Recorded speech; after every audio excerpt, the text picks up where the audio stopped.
Rose, and this is Top of Mind. I have been a radio journalist for 2 decades, but a few years ago, I found myself avoiding the news for long stretches because of how depressing and divisive it all seems. I still wanted to be informed and engaged on important issues, though, and I figured I couldn't be alone in that. So we created this podcast. Each week, we tackle one tough topic in a way that will challenge you, help you feel more empathy, and empower you to become a better citizen, a kinder neighbor, and a more effective advocate. Today, does the way we think about adoption in America miss the mark? We just knew that our birth mom could not raise us and that our parents wanted twins, and there we go. This is Julie Ryan McHugh. She's an adoptee and author of the memoir, Twice a Daughter. I always knew that I was adopted, and it wasn't a secret. I think my parents worked really hard at making sure we were happy. Usually around the time of our birthday, my parents would pull us into the living room, and we called it kind of like a checking in. And they, profess how much they wanted us. And they were uncomfortable conversations. I always felt like I needed to say, I'm fine. I don't need to know anything more about my adoption story, because I sensed that my parents wanted to hear that.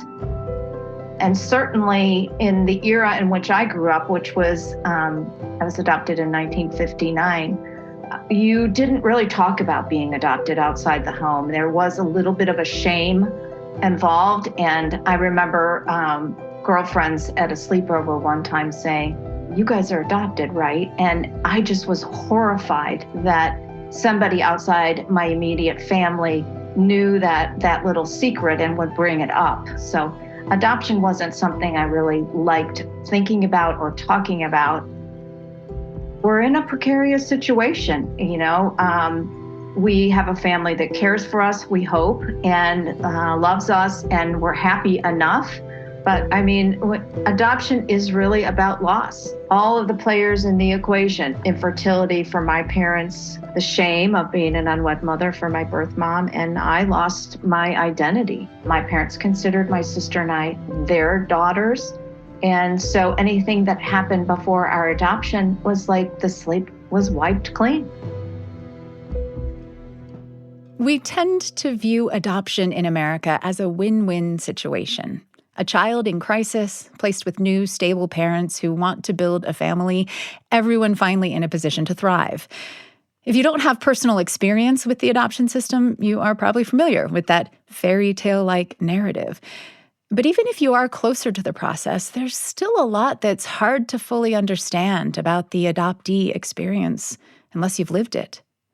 So today we're focusing on the perspective of people who were adopted from different eras and with different stories. And what we've come to find is that no matter when or how adoptions happen, assumptions about what's best can miss the mark. This season on Top of Mind, we are assessing assumptions. So how can we do better by those impacted by the adoption process and create a system that enables children and families to really thrive? Well, let's start by looking to the past to see what's changed and what hasn't. Julie Ryan McHugh and her twin sister were adopted as newborns in 1959. This was during a time when premarital pregnancies and single motherhood were taboo, and adoption was seen as a remedy to that shame. These kinds of adoptions were defined by secrecy. Closed adoption was really the only choice. Closed adoption is set up to protect the rights of the parents, adoptive parents' rights, and the privacy of birth parents. It's not set up to honor the identity and sense of belonging for adoptees. And, birth mother used an alias on my original birth record. My birth father's name wasn't on there, but that was all legal back then. We were 3 weeks old. We were adopted through Catholic Charities in Chicago. And then my mom, who's also very Catholic and very religious, she believed, and I guess I do too, that it was divine intervention, that we were meant to be their daughters. You believe that too? I do believe that, yeah. Especially since I've come full circle with my story and have a lot of details about my birth families. I think I really got the best end of the deal. But it was complicated. I was in the adoption world, there's this term called living in the fog, and I definitely was one of those adoptees where, I was happy with my existence. I had a full sibling that I grew up with. I was really pretty okay not knowing. McGue would stay in that headspace until she was 30 years old, married, and with a family of her own. It was her husband who first encouraged her to start looking. At the time, the laws in Illinois did not provide adoptees any avenue to access their sealed birth records. So when Julie McGue sent her first letter to Catholic Charities, the response was short. It was, nothing can be shared at this time. And that, she thought, was that. 20 more years went by. McGue was 50.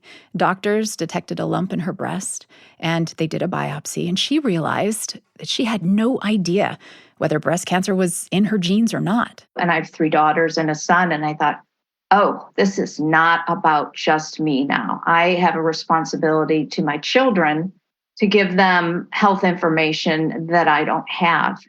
So she started searching again, and this time, the law was on her side. Illinois had passed a bill in 2010 allowing private researchers access to closed adoption records on behalf of adoptees.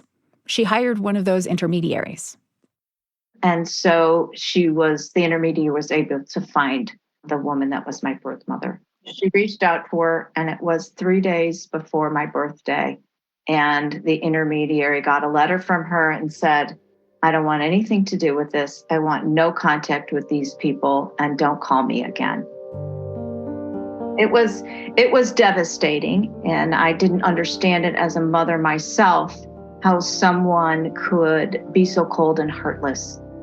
And I met with the social worker, and she really helped me understand that what was happening was my birth mother had not been prepared for my contact.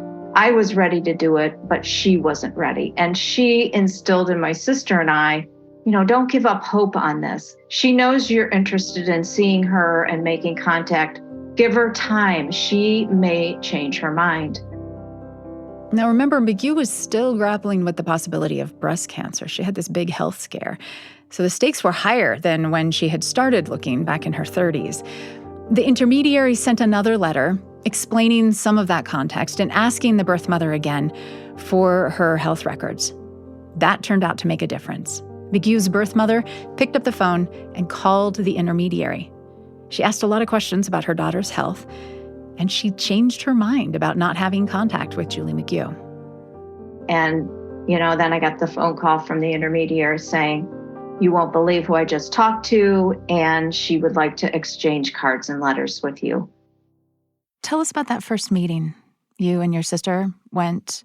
Oh my gosh, I have written so much about this moment, and I have had people say to me before, what would you say is the happiest moment in your life? And I would say, I love being a mother and meeting my husband and all of that, but I think seeing her and meeting her was everything that I imagined it would be. And I think I didn't realize until I met her how much I needed that to figure out really who I was and where I belonged. My sister and I and our husbands went to visit where she lived, and we stayed in a hotel. And we were sitting in the lobby waiting for this gray van to pull into the parking lot. And we saw them get out of their van and walk up to the hotel. She was in her 70s. She's smaller than my sister and I. We certainly have similarities. And that whole moment is in slow motion for me still. It was a beautiful moment. What did she share with you about the circumstances of your adoption that you didn't know? Yeah, well, back then, religion was a big issue. And my birth father was not Catholic. He was Protestant. He refused to convert, which meant for her, you can't get married in the Catholic Church if the person you're marrying, it doesn't convert. And that meant that she had to figure out how to take care of her situation all by herself. I mean, abortion was not an option at all at that time period in our country. And certainly because she was Catholic, she wouldn't have done that anyway. Adoption was the only alternative. So she never saw us. She never held us. She did not even know she had given birth to twins until they told her afterwards. She so internalized this shame that was put on her from society, that she was a sinner. And she still looks at herself, I think, as somebody that has a big secret. I'll use an example.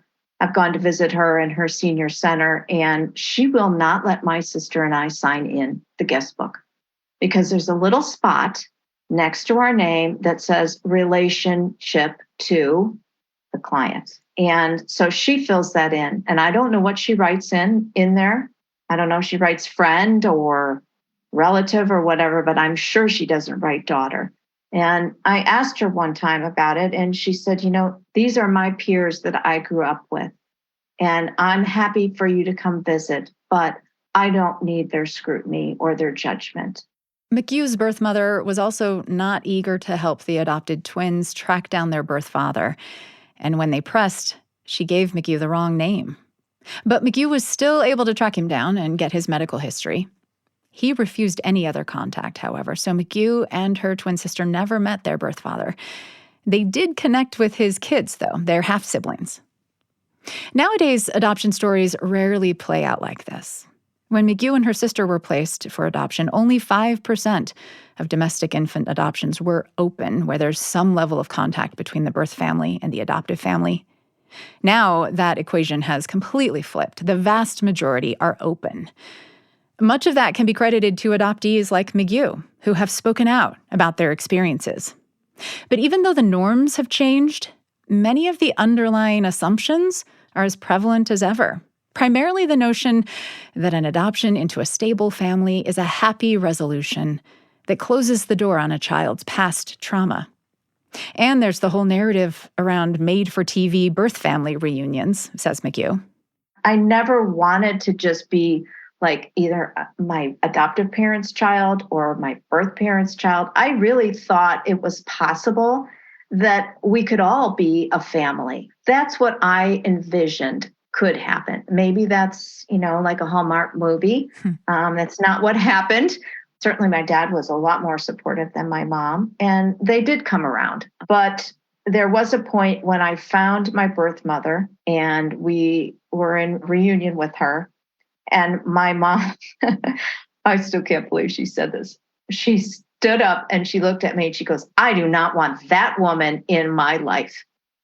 And so there was a line drawn in the sand. Over time, she did soften. I'm sure my dad had something to do with that. And they never met. My birth mother and my adoptive mom, they're both still living. They both just turned 90 years old. My birth mom would have been more than willing to sit down with my mom and talk with her about our childhood and whatever, but my mom just really could not go there. How much of her response do you think is rooted in the way the adoption was structured, rooted in a system that was imposed upon her in order to have you and your sister be her daughters? I think a good part of it was the system. At that time, as I said, closed adoption is really structured to protect the rights of the parents. And she believed that we were her children. And I think she had blinders on as far as, that there wasn't a set of biological parents that contribute to the equation. So she worked hard at putting our family together. And I think she deeply resented anything that would get in the way of disrupting her family. She would have preferred that you'd never done the search, you think, to this day? Yes. Oh, yeah. And now every once in a while, I'll have coffee with her and she'll blow my socks off and say, "How is your birth mom?" I'm like, wow, we have really come a long way in 15 years that she can ask that question, because that wasn't anything I ever dreamed that she would ask me 15 years ago. What rights do you think adoptees should be guaranteed in the adoption process? Throughout your story, there's this tension, where you're like, why is my right to know being trumped by my birth mother's right to keep herself secret, to her privacy, right? What do you think is the appropriate balance? What does an ideal, or at least a healthy adoption arrangement guarantee for a child who's adopted? I think the open adoption model that came into vogue in the 1990s is as healthy as we're going to get. There is access to information, family history, medical history, access to the birth parents if, that is allowed. If there could be a relationship between the adoptive parents and the birth parents and not have them be adversarial. I'm not saying co-parenting, but just, more exchange of information. It's my personal opinion, however, that if a child can be adopted by a family member, that would be the first one on the list. And then to go outside the family I would consider the last resort. Why? I think it's so important to understand where you come from. And when you're raised in a family that you don't have a physical, biological connection to, there's things you have to learn about one another. I like the idea of being raised by an auntie. At least it is a relative that has stepped forward to be a part of your life, and you get family history that way. I have had so many people over the course of my life say, "Oh, you're so lucky you were adopted." You know what? There is nothing lucky about adoption at all for anybody that's involved in it.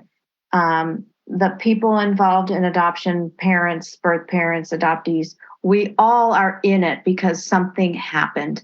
And to make it about secrecy, it makes it even worse. Everybody has lost something that comes to adoption, and nobody's lucky in it. Julie McHugh is the author of Twice a Daughter. It's her memoir of finding her biological parents as an adopted twin. Thank you so much for taking time today. I really appreciate it. Thanks, Julie. I enjoyed the conversation. For a lot of reasons, including social norms and the availability of birth control, there are fewer infants being placed for adoption in America today. Meanwhile, the foster care system has become the primary driver of adoption in this country. The children tend to be older when they're placed, so many of them know and even grew up with their biological families. It's about as open an adoption as you can get. But even though we've traded a system of secrecy for one that is much more transparent, our assumptions about adoption and what's best for adoptees can still fall short. It was such a profound event in my life where it wasn't enough just to move and just say, here's your new family. There was a lot of work that needed to be done that didn't get done until I left Carrie. So next we'll hear from a former foster kid who was adopted out of that system. I'm Julie Rose. This is Top of Mind.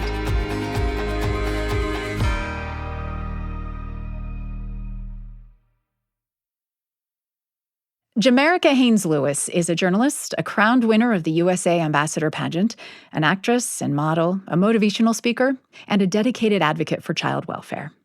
Before all of that, I grew up in Western Washington, and that's where I went into foster care. She was 5 years old. It's very much a fresh memory in a way.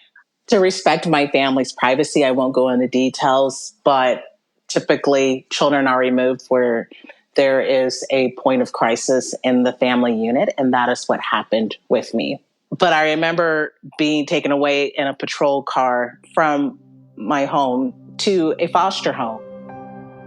My foster mom at the time, she was saying that my younger sister and I, we were pretty frightened. But I remember that first day of being in her home. They were the Johnson family. I remember taking a bath, being fed a hot meal, having my hair done and being given pajamas. And I just felt very safe. And so I did remember, though, feeling scared at the same time, though. It was many things all at once. So tell me about the Johnsons, Mr. and Mrs. Johnson. Oh, man, that was fun. That is probably one of the best memories of my life, was being able to live with them. How old were they? Were they like your parents' age? Were they... Actually, so they were more like grandpa and grandma. So they were in their golden years when we went to go live with them. They have both passed on, but I lived with them between the ages of 5 to 10. And we were family. We are family. I consider them still to be my family. I don't feel like they ever judged my sister or I. And I felt like they never judged my family. And we did everything together. You know, we shared meals. We went to church. We went on vacations. We played together. I miss them very much. Were you in touch with your mom and your siblings during the time that you were with the Johnsons? We were, we would visit with them. When a child is in foster care, visitation is a right. So you have the right to see your family. For some of your listeners, they may not know it, but the goal of foster care is reunification with the bio family. It's not to adopt children out, as I mentioned with my family and many other families.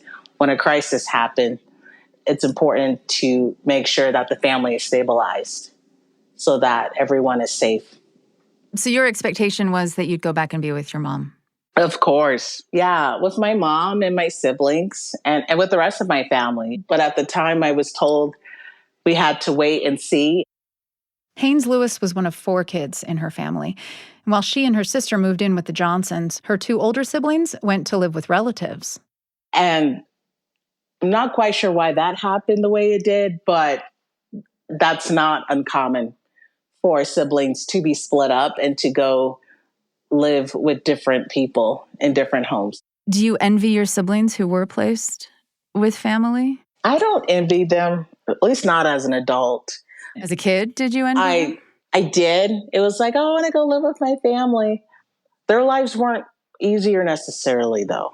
That's the one thing I can appreciate as an adult, that we all had our struggles and we did the best that we could. And my family did the best that they could, My mom really tried hard to get her kids back. And I think that's something that sometimes people don't know, is that parents do work hard and sometimes it doesn't work out, but that doesn't mean a family is bad. And I think that's when it's really important to have compassion and allow people to have their dignity. When did adoption enter the picture for you? After my mother's rights were terminated, when I was 10 years old, I moved into a foster home where it was intended for me to be adopted. It's also called a foster to adopt placement. It was very shocking for me because I thought by just waiting and being patient, I would be going home to my mom. And that didn't happen. So it was very hard for me transitioning from the Johnsons to my new foster home. The Johnsons, it turned out, were only interested in fostering. They never intended to adopt. So Jamerica Haynes Lewis ended up in the home of a woman who did want to adopt a child. I was officially adopted at the age of 13.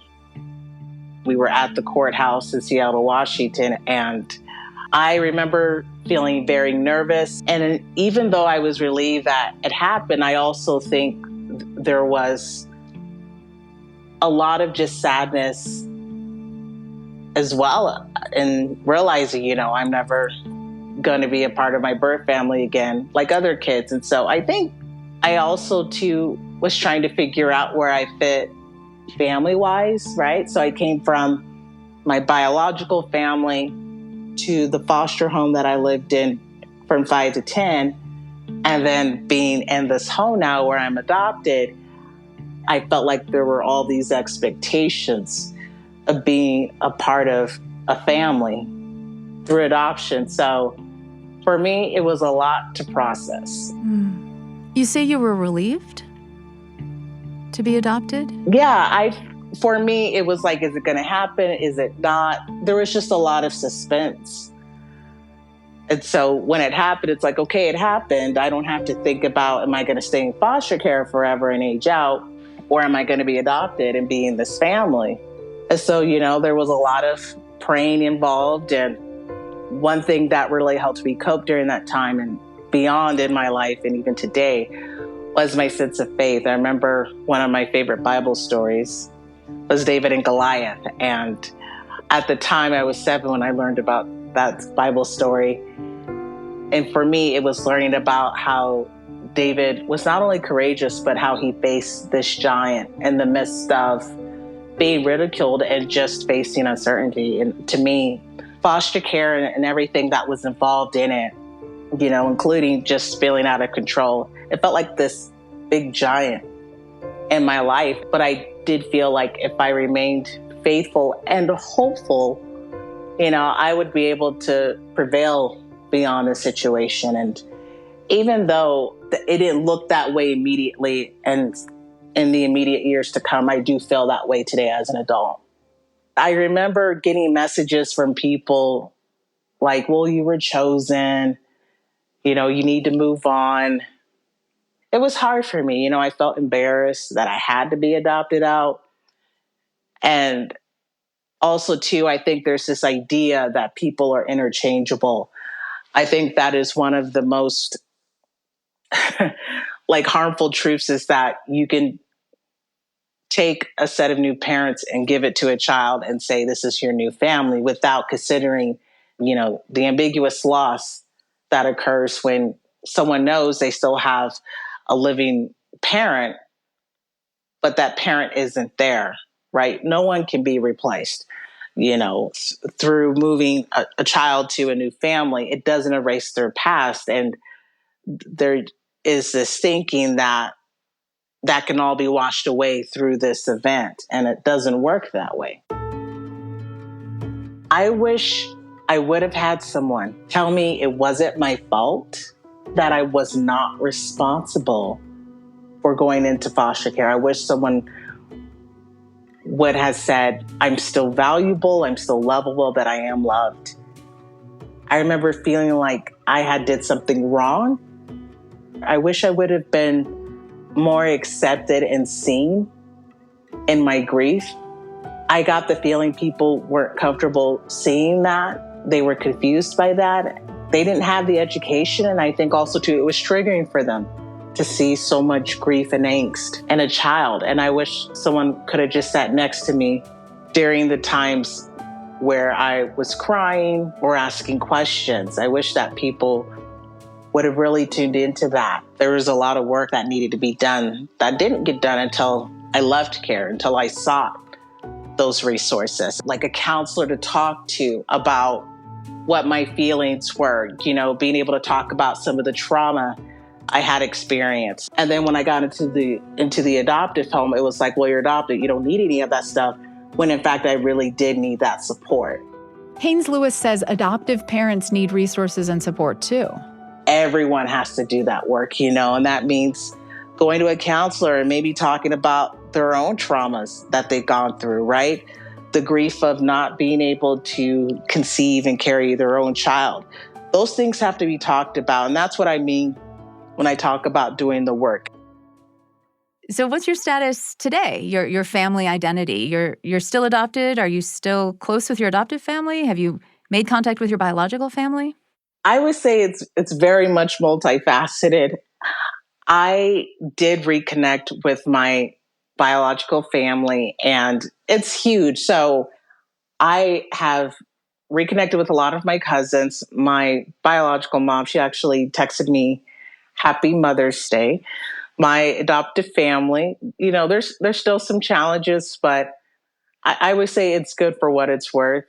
And then, of course, I still think about the Johnsons. I always talk about them when I'm out speaking to people about my experience. And then through them, all my foster brothers and sisters I met, and all the kids they used to watch through their daycare they had, I'm still friends with them today. So I feel very blessed. And I think for me, what I learned through my experience, Julie, is how to create family. Like, I think about being a journalist and my colleagues that I've met through this industry and competing in pageants and the family I've made through that. Like, I feel very blessed to have all these people in my life. And I don't think if I had not gone through foster care, I would have had learned how to cultivate family for myself.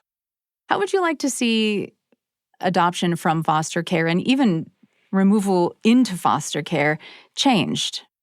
Every situation is unique. I have met peers who have been adopted from foster care whose parents were deceased. So you have situations where that can provide a lifeline and family for a child. So I'm not against adoption.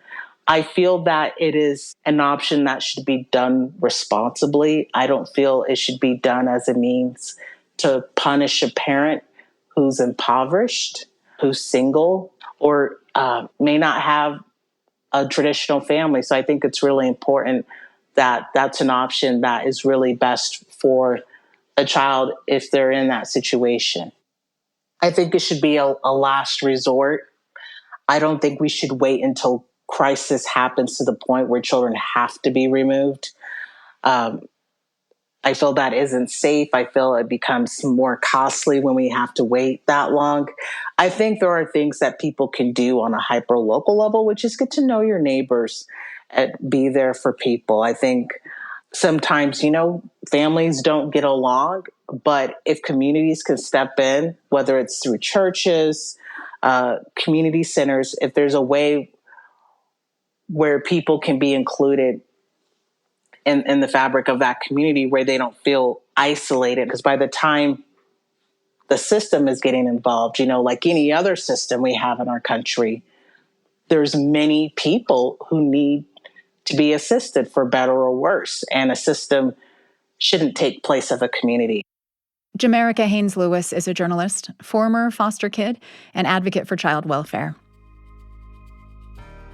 While adoptions from foster care are the most common form in America today, accounting for more than half of all adoptions, international adoptions are the least common, at just 2% of the total number. But in many ways, they are the most conspicuous, thanks to movie stars like Angelina Jolie and Madonna, and just the plain fact that children adopted from other countries are generally a different ethnicity and culture than their adoptive parents. I came from one world, went into another world, and my reality in which I came from for the first 4.5 years of my life, I never saw that reality again. International adoptions are fraught with a unique set of challenges and assumptions, and we'll explore those next. I'm Julie Rose. This is Top of Mind. I was the kid who wanted every answer to every question I had around how did we get here? Why are we here? Why didn't you adopt through foster care? Why did you choose Colombia? You had never been to Colombia. Why did you choose older children? Why did you choose a sibling group? I had all the questions. This is Astrid Castro. I am an intercountry transracial adoptee, and I am also the CEO and founder of Adoption Mosaic. Astrid Castro and her sister were adopted from Colombia in 1975 by Chris and Norm Reynolds, a white, middle-class American couple. International adoption rates had been increasing since World War II ended, though the system at the time was a patchwork and not well regulated. Because of that, Castro would not learn the true story of her origins until well into adulthood. Growing up, she only knew the narrative her adoptive parents gave her. And they were very transparent about the fact that they knew very little to nothing and that they would always support us if it was something that we wanted to look further into in the future.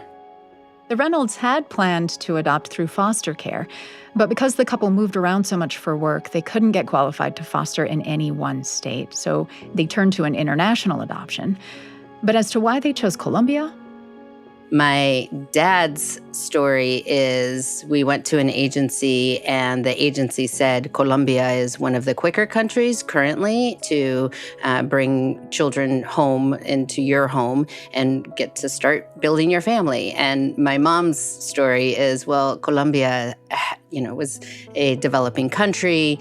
They had a need. The people are so beautiful. The landscape is so wonderful and gorgeous, and really wanted me and my sister to feel really good about where we were coming from. And, we have these two parents who are functioning from two very different places in their own needs of creating a family and becoming parents. Were they concerned at all about adopting children of a different race than themselves, of raising two little girls with brown skin who didn't even speak English, I imagine, at the time you were adopted. Correct. No, they, like so many people during that time, it was what we call clean slate adoptions. Love them as if you gave birth to them.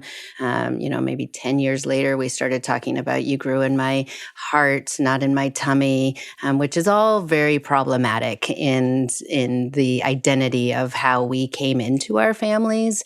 And so our parents were not given any education, any resources.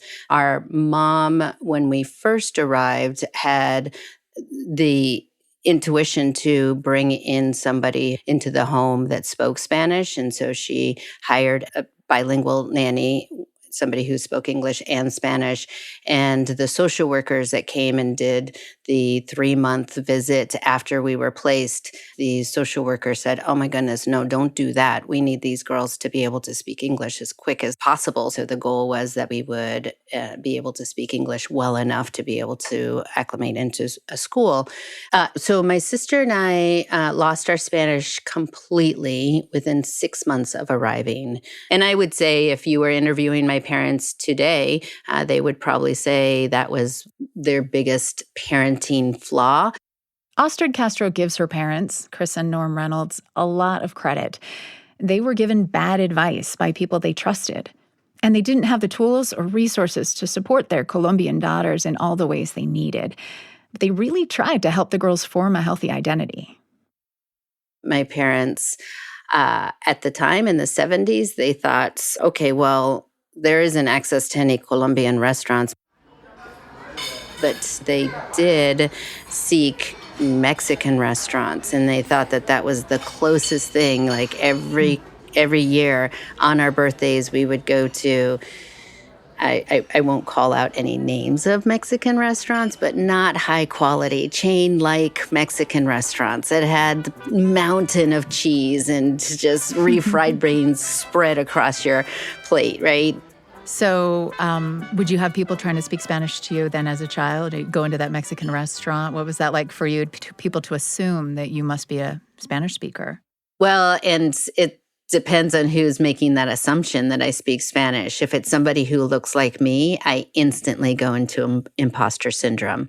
I instantly go to, I'm sorry, I wish, Can you just hold on a second? I want to tell you my entire life story. I was adopted. It's not my fault. And I do value where I come from. And I do, wish that I spoke Spanish and I would speak to you in Spanish, all of that. Is that a wound for you, that you don't speak fluent Spanish, that you lost that? Absolutely. Language is an access to a culture and a community. And we also know that memory is tied with language. And so when we lost our language, we lost a lot of memory when it came to what we had experienced in Colombia. So we no longer had language to be able to talk about that. What did you know about your birth mother? What did you believe about your birth mother as a child? Your birth mother wanted to give you a better life. She was poor. We don't really know exactly what the story is, but that was it. Was that something that you thought about or talked about that you wanted to do? Yeah, two very, very different questions. Yes, I thought about it all the time, constantly. Did we talk about it? No. People say to us all the time, oh, well, at least you had your sister. My sister is my full biological sister, and we were adopted together, right? So, oh, at least you had each other to talk to. I remember as an adult, I said to my sister, did you grow up thinking about our mom very often? Which is such a crazy question to be asking your adult sister that you grew up with your whole life. And she said, of course I did. And I said, oh my gosh, like we were literally in 2 separate bedrooms thinking in isolation about something, and we didn't have the language to know how to talk to each other about it. There's also a lot of stigma around what it means to talk about your birth and your existence before you were adopted, right? And so it means we're ungrateful if we have lots of questions or we want to talk about adoption, right? And so my parents didn't have the language to teach us how to talk about it, so my sister and I never talked about it. if they had spoken Spanish or had learned Spanish before, they would have heard a narrative from my sister who had a lot of memories and a lot of things that she wanted and needed to talk about that then got pushed away. I think our parents would have heard things like, I miss her. Right. And that launches into a whole, of course you do. And let's talk more about that. Or let's, bring in a professional who can help us talk more about that or whatever. So it just would have snowballed into a much healthier existence around being adopted. You finally got serious about looking for your birth mother when you were 41, right? It was actually kind of on a whim. You were on vacation, heading on vacation to Colombia, which had become a habit for you and your husband and daughter. And the way I understand it, kind of just like, well, okay, let's go to the place where you believe you were born, right? Bucaramanga, Colombia. Mm-hmm. And initially you find, well, nothing. I mean, very little, right? Like you're hitting one roadblock after another when you're trying all the records in the town and the birth records and the orphanage records and so forth. But then something just straight out of a movie happens. You get this idea. What was it? So the idea was like, I would just go make an announcement, maybe through a newspaper and say, I'm here. I'm looking for our mom. So we went to the newspaper. And I had brought the original black and white photos of our passport pictures of me and my sister that I had kept with me. Through the little glass window, I slid these two pictures of these adorable little girls. And I said, is there any way I could buy a classified ad? And they said, we'll do better than that. We'll go ahead and write a full article on you looking for your mom. And the very day that it was published, a call came through. So the story is that our mother had gone to another town, left us with somebody who was supposedly a trusting friend. And within 3 days of our mother leaving, we were, in a sense, kidnapped and taken to the local orphanage where there was money exchanged for bringing children. And then, so all of this happened in October. And then by February of the following year, we were at Norm and Chris's house adopted. Wow. And she had been looking for you all that time, 30 some odd years. 36 years. In fact, she did not leave the area that she lived because her and her husband, she then married, remarried. All their family was in Bogota, and they had a lot more support and resources in Bogota. But she said, absolutely not. This is where I lost my girls, and this is where they're going to come back and find me. And so I am not moving at all. Kidnappings like Castro's were not uncommon in the 70s and the 80s. Colombia was one of the world's top sending countries for international adoptions at the time. But the entire industry was rife with corruption and child trafficking on a global scale. In response, the UN established an international convention on adoption in 1993. So today, adopting children from foreign countries is far more regulated, but still far from perfect. Astrid Castro knew that reuniting with her birth mother would be emotional. She had not expected it to be layered with so much trauma. I think I was in shock. And when I first met her, she knew that I was the right person. And she embraced me. And the only way I can describe it is when there's, and like old movies where there's like the Italian woman who's widowed and she's throwing her body on the coffin of her beloved husband and she's wailing in this like really loud wail. But when she hugged me, that was like inches away from my eardrum and just really powerful and really hard. The reunion healed some wounds, but opened others Castro had not anticipated. And it fundamentally changed her outlook on adoption. Up to that point, her advocacy and training work had been focused primarily on helping adoptive parents to do better. Now, everything is rooted in the adoptee lived experience. So Castro began offering programs specifically for adoptees and featuring their stories in every event she produced with her organization, Adoption Mosaic. She shifted the emphasis of her training, too, to equip everyone in the adoption equation, parents, children, even social workers, with the language and tools they need to have the conversations she wishes she'd had growing up. Castro says her parents were supportive of her work right from the start. I will never forget the first time about 15 years ago, mom and dad were visiting, and I had a workshop that I had to go do. And she said, "Can we come?" And I took a deep breath and I said, "Of course you can come. I would love to have you there." And workshop ends, mom and I get in the car and she closes the door and she says, "Honey, I never knew." Thinking, oh my goodness, here we go. And I said, "Yeah." And she said, "I never knew you were doing such great work. And you do know that if we had had an ostrich in our life, if we had had an adoption mosaic in our life, we would have done things very differently." And I couldn't even pull out of the parking lots because we just sat there in the car. And I said, I know, of course I know. And from that moment on, they have attended everything that they can attend when it comes to the work that I'm doing. That's a beautiful story. Thank you for sharing that, Astrid. Yeah, absolutely.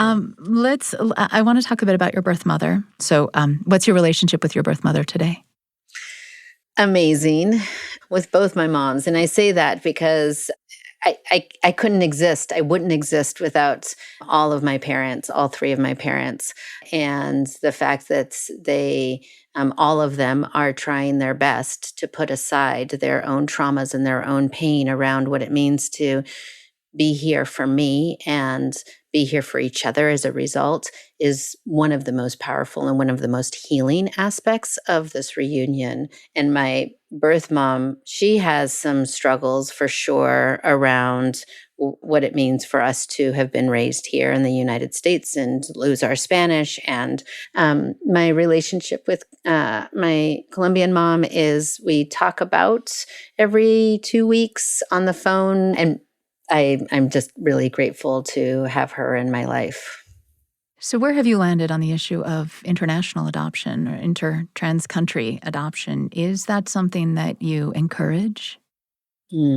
Excellent question. So as a professional, I actually don't take a stance on being anti-adoption or pro-adoption. I actually feel like that is for us adoptees who our existence is around that question, right? So for us to be asked that question, and I'm asked that question all the time, is just not fair, because for me to answer that question puts into question my identity and my existence as a human being. And I know lots of adoptees who are very for, and I know lots of adoptees who are very against.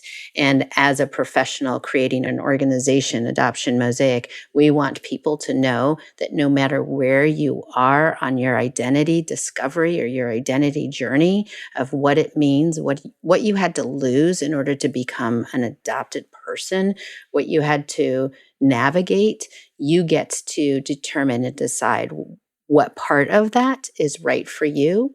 I just want you to know that you don't have to do this alone. Also, there's no right answer. There's no right way to be an adopted person. There is, for every adopted person, there's a different way to be an adoptee. If you could change the way sort of societally we think about adoption, what is the change you would like to see happen in American society, I guess, when we think about the narrative of adoption? So I would say what I would like is for anyone who is considering adoption is to be an informed decision maker. So asking the big questions, right? And so when I think about ethical adoptions, I think about family preservation. I think about, has every resource been exhausted with regards to having this child stay within their birth family? If not, what about this child staying within their community? And stranger adoptions or inter-country adoptions, yeah, I don't know that there's a place for that in our future. And yet I also know that we're really far away from that, because in a lot of those sending countries, there's a lot of stigma, like we had in the 40s, 30s, 40s, 50s in this country around adoption. So ethical adoption would look like the priorities would be family preservation, keeping the child as connected as possible to their community.